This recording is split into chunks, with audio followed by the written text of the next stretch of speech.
అందరికీ నమస్కారం అండి. గ్రూప్ 2 రాసినటువంటి సీరియస్ యాస్పిరెంట్స్‌కి, remaining other competitive exam prepare అయ్యేటువంటి యాస్పిరెంట్స్‌కి వాళ్ళందరిని దృష్టిలో పెట్టుకొని ఈ వీడియో చేస్తున్నానండి. చాలామంది రిపీటెడ్‌గా కొన్ని క్వెషన్స్ రైజ్ చేస్తున్నారు. సో, వాటన్నిటికి ఈరోజు నేను కన్క్లూజన్ ఇవ్వాలనుకుంటున్నాను. రీసెంట్‌గా యెస్టర్‌డే జరిగినటువంటి హైకోర్ట్ జడ్జిమెంట్ ఒకసారి సింగిల్ బెంచ్ జడ్జిమెంట్‌ని ఒకసారి పరిశీలిస్తే జడ్జిమెంటు ఆల్రెడీ పిటిషనర్ తరపున లాయర్ గారు చాలా బలంగా వాదనలు వినిపించారు. 1 అవర్ పైన జరిగింది ఈ జడ్జిమెంట్ సంబంధించినటువంటి డిస్కషను. సో, ఇది అతి త్వరలో కూడా దీనికి సంబంధించి ప్రోగ్రెసివ్ అయితే ఫైనల్ జడ్జిమెంట్ కూడా వచ్చే ఛాన్సెస్ ఉంది. స సో, కోర్టు జడ్జిమెంట్ కోసం వెయిట్ చేసే స్టూడెంట్స్‌కి అతి త్వరలో దీనికి సంబంధించిన ఫైనల్ డిసిషన్ అయితే వస్తుంది. సో, దీనికోసం ఎక్కువ టైం అయితే పట్టదు. సో, ఇది ఉన్నటువంటి హైకోర్ట్‌లో ఉన్నటువంటి నాకు తెలిసినటువంటి సమాచారం. ఇంకా ఫర్దర్ హైకోర్ట్ సంబంధించిన అప్డేట్స్ నాకు అంత క్లారిటీ లేదు. అక్కడ జెన్యూన్‌గా ఇన్ఫర్మేషన్ అయితే నేను పోస్ట్ చేయగలను. నాకు హైకోర్ట్ జడ్జిమెంట్ సంబంధించినటువంటి ఇంకా నాకు ఫర్దర్ అక్కడ ఏం జరుగుతున్న సిట్యుయేషన్ అందరిలాగా లైవ్‌లో చూసుకోవటం, దానికి సంబంధించిన అప్డేట్స్ ఇవ్వటం అంతవరకే నాకు కొంతవరకు నా సర్క్యులేషన్ ఉన్న వాళ్ళ ఫ్రెండ్స్‌లో చేసేవాళ్ళు, హైకోర్ట్‌లో ఉన్న స్థాయిలో వాళ్ళ నుంచి ఏమైనా అప్డేట్స్ ఉంటే ఇంకా ఏమైనా ఉంటే అప్డేట్ నేను పోస్ట్ చేయగలను. సో, దానికి సంబంధించినటువంటి ఇది నా దగ్గర ఉన్న సమాచారం. హైకోర్టు విషయం గురించి నేను ఇంకెక్కువ డిస్కస్ చేయను. ధర్మాసనం కోర్ట్‌లో ఉన్న విషయాల గురించి మనకు ఆల్రెడీ తెలుసు కదా! హైకోర్ట్‌లో న్యాయస్థానం జరిగే విషయాల గురించి ఎక్కువ బయట డిస్కస్ చేయడం కూడా అది కరెక్ట్ కాదని. సో, నెక్స్ట్ ఇంగ ఆ విషయం పక్కన పెట్టేస్తే నెక్స్ట్ గ్రూప్ 2 రాసిన తర్వాత నెక్స్ట్ ఆపర్చునిటీస్ ఏంటి అని చాలామంది రిపీటెడ్‌గా అడుగుతున్న క్వెషను. ఆపర్చునిటీ ఏంటంటే ఆల్రెడీ మీరు కానిస్టేబుల్ గాని, మెయిన్స్ కోసం వెయిట్ చేసే స్టూడెంట్స్ అయితే అతి త్వరలో రీసెంట్‌గా అనిత గారు కూడా హోమ్ మినిస్టర్ గారు ఆల్రెడీ స్టేట్మెంట్ ఇచ్చారు. అతి త్వరలో 1 మంత్ తర్వాత ఈ కోర్ట్‌లో జరిగే ఇష్యూ గురించి క్లియర్ అయిన తర్వాత అతి త్వరలో 1 మంత్ కూడా మెయిన్స్‌కు ప్రొసీడ్ చేయొచ్చని చెప్పేసి హోంమంత్రి అనిత గారు ఆల్రెడీ దీనికి సంబంధించిన అప్డేట్ ఇచ్చారు. సో, మీరు యాస్ వెల్ యాస్ పాసిబుల్‌గా మీరు దానికి సంబంధించిన ప్రాసెస్ చేసుకొని మెయిన్స్ ప్రిపేర్ రెడీగా ఉండండి. ఎప్పుడు ఎప్పుడు వీలైతే అప్పుడు వాళ్ళు సడెన్‌గా డేట్ అనౌన్స్‌మెంట్ చేసి మీకు మెయిన్స్ ఎర్లీగా క్లోజ్ చేసే పాసిబిలిటీ అయితే ఉన్నాయి. కానిస్టేబుల్ వాళ్ళకు 6100 వేకెన్సీస్ బిగ్ నోటిఫికేషన్. సో, ఇప్పుడున్న పరిస్థితిలో ఇది ఉన్నటువంటి కానిస్టేబుల్ అభ్యర్థులు ప్రిపేర్ అయ్యేందుకు గ్రూప్ 2 ఆల్రెడీకి రాసిన మెయిన్స్ స్టూడెంట్‌కి కానిస్టేబుల్ ఈజీగా క్లియర్ చేస్తే వాళ్ళ ప్రాబిలిటీ ఎక్కువ ఉంటుంది success rate. Next DSC prepare అవుతున్నారు. కొంతమంది డీఎస్సీ ప్రిపేర్ అయ్యి మళ్ళీ లాస్ట్ మూమెంట్‌లో డీఎస్సీ డిలే అయిన తర్వాత ఎస్సీ కమిషన్ తర్వాత గ్రూప్ 2కి మళ్ళీ షఫ్లింగ్ అయ్యారు. గ్రూప్ 2 ప్రిపేర్ అవుతూ మళ్ళీ ఇప్పుడు నెక్స్ట్ డీఎస్సీ అంటున్నారు. గ్రూప్ 2 ఆల్రెడీ రాసారు, కీ చూసుకున్నారు. ఉన్నవాళ్ళు ఓకే. లేని వాళ్ళ పరిస్థితి ఏంటి? నెక్స్ట్ వాళ్ళు ఫర్దర్‌గా డీఎస్సీ ప్లాన్ చేసుకుంటే ఇప్పుడు 16,000 వేకెన్సీస్ అంటే చాలా బిగ్ నోటిఫికేషన్ అది. So, better junior assistant group 2 job కంటే మంచి స్కేల్ ఉంది. ఎస్జిటికే ఎక్కువ ఉంటుంది. 40,000 అబోవ్ ఉంది. సో, ఇంగ స్కూల్ అసిస్టెంటే best salary, peaceful life, family life. So, అని చాలా బెనిఫిట్స్ ఉంటాయి. మీరు ఫర్దర్‌గా గ్రూప్ 2 కూడా మళ్ళీ ట్రై చేసుకోవచ్చు. సో, వీటన్ని దృష్టిలో పెట్టుకొని గ్రూప్ 2 జూనియర్ అసిస్టెంట్ ఇలాంటివి వదిలేస్తే గ్రూప్ 2లో ఎగ్జిక్యూటివ్ వస్తే ఓకే. కానీ నాన్ ఎగ్జిక్యూటివ్ కంటే best post teacher post. Personal life, professional life కూడా బావుంటుంది. సో, వేకెన్సీస్ కూడా ఎక్కువున్నాయి. సక్సెస్ రేట్ ఎక్కువుంటుంది. ఆల్రెడీ లాంగ్ టర్మ్‌లో గాని ప్రిపేర్ అయ్యి ఈ మధ్య కొంచెం గ్యాప్ తీసుకొని గ్రూప్ 2 గాని షఫ్లింగ్ అయిన వాళ్ళు మళ్ళీ ఫార్వర్డ్ అవ్వడం బెస్ట్. గ్రూప్ 2 ప్రిపరేషన్ అన్ని పక్కన పెట్టేసి నెక్స్ట్ నోటిఫికేషన్ చాలా డిలే అవుతుంది కాబట్టి డీఎస్సీ ఆపర్చునిటీ ఉన్న వాళ్ళు ట్రై చేసుకోవచ్చు. నెక్స్ట్ ఫర్దర్‌గా రిమైనింగ్ వాళ్ళు అసలు ఈ రీసెంట్‌గా ట్రై చేసాం గ్రూప్ 2 ఏదో రాసాం మెయిన్స్ 1:100లో వచ్చి నెక్స్ట్ ఏం చేయాలి? ఫర్దర్‌గా ఏమైనా వస్తాయా? ఏమన్నా ఆల్రెడీ మేము అప్లై చేసుకోలేదు, ఏం లేదు. అంటే ఎన్‌టీపీసీ లాస్ట్ ఇయరే పడింది. ఎన్‌టీపీసీ గాని, గ్రూప్ డి గాని దానికి ట్రై చేసేవాళ్ళు ట్రై చేసుకోవచ్చు. ఆల్రెడీ అప్లై చేసిన వాళ్ళు నెక్స్ట్ జూన్‌లో అంటున్నారు. లేదా జూన్‌లో గాని, జూలైలో గాని నోటిఫికేషన్ రావచ్చు. No problem.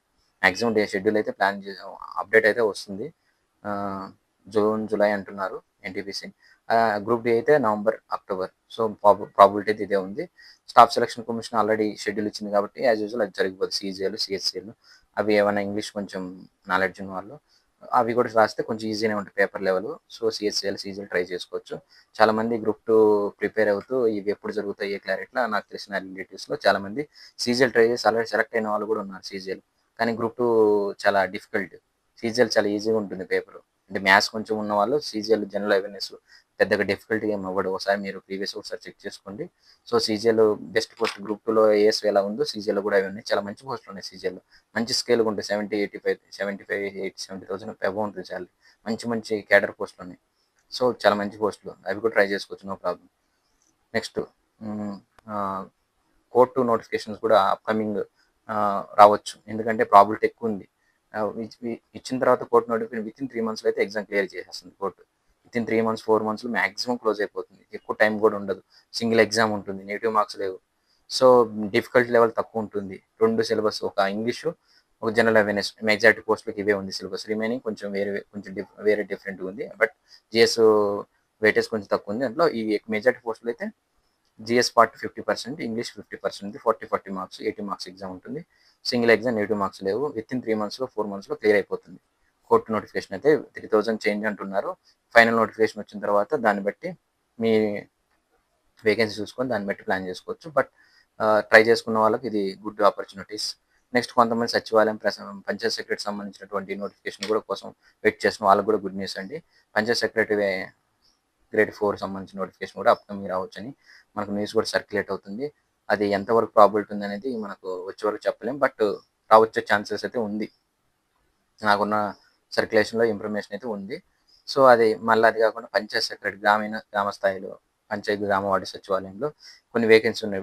స్పెషలిస్ట్ జనరల్ సంబంధించిన పంచాయత్ సెక్రటరీ, వెల్ఫేర్ ఇలాంటివి కాకుండా రిమైనింగ్ స్పెషల్ ఫిషరీస్, హార్టికల్స్, వెటర్నరీ, రకరకాల టెక్నికల్ గ్రేడ్స్ సంబంధించినటువంటి వేకెన్సీస్, శానిటరీ ఇలాంటి వాటిలో వేకెన్సీస్ ఎక్కువ ఉన్నాయి. ఒకసారి డ్రాఫ్ట్ నోటిఫికేషన్ చూస్తే పేపర్లో ఆల్రెడీ వచ్చింది కాబట్టి ఫైనల్లో కూడా మేబీ కొంచెం అటు ఇటుగా ఉండొచ్చు వేకెన్సీస్.